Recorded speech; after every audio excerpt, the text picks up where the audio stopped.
They call him the monster, yet to the casual gaze he looks less like a mythic predator and more like a chart-topping idol, the kind whose smile makes crowds scream rather than cringe. But appearances deceive. Beneath Naoya Inoue's gentle features lives a molten core forged in the quiet city of Zama, where centuries of martial tradition seep from the soil like iron in spring water. Imagine dawn creeping over cedar roofs as villagers rise to the echo of temple gongs. There, a boy, with unassuming eyes, laces gloves under the stern tutelage of his father, Shingo. Shingo, himself a one-time fighter, teaches not through shouts but through rhythm. Jab, cross, slip, like syllables in a poem, each punch a kanji stroke. In tiny neighborhood gyms where the air smells of resin and resolve, Naoya learns to hammer a nail with perfect accuracy before he is tall enough to ride the Ferris wheel at Enoshima. He spars with older boys who tower above him, but the boy who will become the monster shifts angles like a gust through bamboo. One by one, the bigger kids hesitate, then retreat, because every tap of leather from Naoya's fists carries electric intent. Stories spread through Zama's narrow streets, a kid who doesn't get rattled, who sees punches in slow motion, who grins when the bell rings again, because that bell means another chance to polish perfection. By adolescence, he has already tasted the bittersweet thrill of hurting and being hurt, and he understands a truth older than any textbook. A fighter's greatest enemy is hesitation. When neighbors speak of legends, samurai of old guarding imperial outposts, they start slipping Naoya's name into the same breath. A teenager still, yet the hushed chatter in izakayas says the kid is touched by something larger. Soon that premonition travels beyond Kanagawa Prefecture and lands on national amateur tournaments where he racks up 75 wins, 48 by knockout. Each victory is a stepping stone laid toward a destiny neither father nor son quite dares to define in words, yet both feel in their bones whenever the gym lights cut off and the silence hums like a tuning fork. The Asian Olympic qualifier crowns him with silver, and afterward Shingo's whispered blessing, "Walk your own path but carry this fire," echoes behind every heartbeat as Naoya signs his first professional contract at 18 years old. If the amateur years were sparks, his professional debut becomes a summer lightning strike across boxing's junior flyweight sky. The hall is sweating neon, the crowd leaning forward, unaware that they're about to witness a new natural disaster. 4 rounds. That is all the youngster needs to dismantle an older, sturdier opponent whose only mistake is thinking he can impose his will through brute force. Naoya's fists cut invisible corridors in the air, each thud landing like a haiku of destruction, concise, elegant, fatal.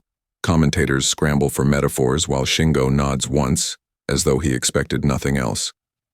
5 additional bouts tumble by in a blur, the monster collecting scalps the way a calligrapher gathers finished sheets, careful not to smear fresh ink. At merely 20, he stands in against seasoned champion Adrian Hernandez for the WBC junior flyweight crown, and round 6 ends with the belt draped over Japanese shoulders, tears mixing with rosin dust and camera flashes. Yet within months, he chooses to scale another summit, up to super flyweight, a leap many caution against. Waiting there is Omar Narvaez, an Argentine master so respected he's favored by bookmakers even thousands of kilometers from home. 2 violent rounds later, Narvaez's aura lies shattered on the canvas as Inoue exits with hardly a scratch, revealing an evolutionary trait rare even among elites. The higher the challenge, the more ruthlessly he flourishes. Word travels overseas faster than any press release. Gyms from Tijuana to Brooklyn replay clips of those pulverizing body shots, trainers telling protégés, "Study this. That's textbook." Meanwhile, Naoya returns to Zama each visit like a pilgrim, jogging familiar river paths at sunrise, bowing to elderly farmers who grin and wave, proud that their home has produced a global phenomenon. Yet fame never unsettles him. His laughter remains boyish, and he still wipes sweat from the ring floor after drills, a ritual reminder that humility must anchor excellence. By the time America catches monster fever, skeptics sharpen their knives. Sure, he's dominant in Tokyo, pundits sneer, but wait till he hears booing crowds, different judges, and hostile energy. The stage is a Las Vegas undercard, lit brighter than Times Square, and Naoya strides out draped in the Hinamaru. Flag, eyes half closed like a mountaineer entering thin altitudes. Antonio Nieves, across the ring, sways with bravado, telling microphones he will drag the monster into deep waters.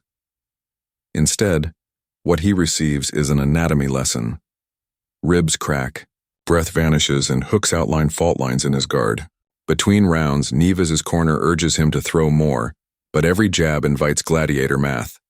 Throw 1, eat 3, until survival becomes the only strategy. Audiences, once curious, now lean back aghast. This young Japanese phenom is painting a mural of violence on their backyard wall, stroke after crimson stroke. The next stop is bantamweight, yet again without a tune-up fight. And his opening salvo is so savage, first-round knockout, that aficionados whisper of a spiritual successor to prime Manny Pacquiao or Roberto Duran. Ring magazine slaps him. On the cover under gilded letters while Twitter timelines fill with slow-mo loops of his corkscrew uppercut. Gym rats from Philly begin copying his inside pivot drills. Mexican prospects obsess over his punch-feint angle sequence. Meanwhile, Naoya, still a dutiful son, still rinses hand wraps in the same metal sink back home, water running pink with dried blood and chalk, refusing New Age entourage trappings because, as he reminds interviewers, it is better for fists to speak than followers. Then arrives the encounter destined for granite inscription. Nonito Donaire, the Filipino Flash, 4-division champion, future Hall of Famer, warrior poet whose hook carries echoes of tropical typhoons. The monster meets legend beneath tournament. Banners promising the Muhammad Ali trophy, and for the first time the razor edge of doubt glimmers. Donaire is older but unafraid, stalking behind a high guard. Mid-fight he slams a short left hook against Inoue's orbital bone, and a hairline fracture blossoms into a purple volcano. Blood trickles, vision fogs. In thousands of living rooms, hardened coaches sit forward. Here, at last, is the crisis moment. Will the wunderkind crumble? Instead, Naoya tightens defense, slides heel to toe, and wages chest with a half-blind eye, parrying phantom shapes until instincts carve clarity where sight fails. In round 11, he digs a liver shot so precise it paralyzes Donaire's legs. Oxygen deserts the veteran's body, sinuses flare, yet pride drags him upright. When final bells sing, judges declare Inoue victor, but the deeper triumph is intangible, the revelation of iron spirit beneath surgical skill. Cameras catch Donaire embracing the monster, whispering respect, while Shingo bows low. Trophy in hand, Naoya declines grand proclamations. His right cheek pulses like a bruise-born sunrise. But his words are steadfast. Pain is a stone path to wisdom. Months later at the rematch, he erases any residual arguments, vaporizing Donaire in 2 chilling rounds, as if the first bout were a rehearsal and this was opening night. By then he has unified the full bantamweight crown, 4 belts, 1 king, and still he hungers. True predators, after all, measure glory by fresh horizons. Upward again he climbs, now to super bantam, and tradition says a newcomer must acclimate. The monster refuses. He points at Stephen Fulton, an undefeated craftsman whose armor is timing, angles, and defensive switch hitting. Critics predict squeaky close rounds. They receive artistry instead. From the first exchange, Inoue calibrates, patterns, Fulton's shoulder feint, his step-out counter, and threads jabs between nanoseconds. Mid-fight, a piston left hook detonates and Fulton's legs fold. Canvas greets him like cold water. Count reaches the inevitable 10, and the monster's roar is muffled behind stoic lips, yet the arena feels volcanic. 2-division undisputed, that phrase now belongs to just Terence Crawford and Naoya Inoue, opposites in geography yet twins in dominance. Next appears Marlon Tapales, then knockout artist Luis Neri, then durable TJ Doheny, each announcing grand plans to decode the monster's myth. Each falls quicker than the last. Analysts break slow-motion reels, searching for secret tells. They find only disciplined foot placement, compact weight transfer, and reaction time few mammals possess. Beyond technique lies something intangible, an emotional neutrality, a samurai's serene void. A neuroscientist observing Inoue's mid-fight, brain scan might find heartbeat steady as meditation, cortisol low while adrenaline soars, a balance as rare as blue roses. Sundry companies flood him with endorsements, yet during commercial shoots he finishes early so he can sprint 10-kilometer hill repeats under dusk, silhouette slicing firefly-lit air. Reporters wonder where the burnout is, but a flame does not. Tire when its fuel is purpose. Cinco de Mayo in Las Vegas becomes battlefield theater. In the opposite corner stands Luis Cardenas, an underdog yet dangerous, embodying the Mexican warrior ethos. Early rushes turn chaotic, and to a collective gasp, a shock flash hook drops Inoue to the deck. A first in years. He pops up, jaw tight, nostrils flaring like a mountain wolf spooked by gunshot. In that heartbeat, fans glimpse duality, monster as mortal. Then something primordial switches on. He begins stalking, subtle at first, with jab probing, but soon the rhythm accelerates to hurricane velocity. He rips hooks downstairs, splits the guard with spears, and walks Cardenas backward until ropes groan. Body, head, body. The sequence loops like thunder. By round 9, Cardenas's corner mercifully intervenes, towels soaring, and the monster paces the center ring, chest heaving, rope lights casting a scarlet halo. Interviewers rush, asking how it felt to be knocked down. He smiles. A reminder that war sleeps inside every round. Wake it and I answer. Fans erupt, hashtags trend. Yet backstage, Naoya sits alone on a folding chair, texting Shingo a single emoji, a shared code for mission complete. Now speculations swirl louder than Vegas slot machines. What if Gervonta Tank Davis meets Inoue at a catchweight?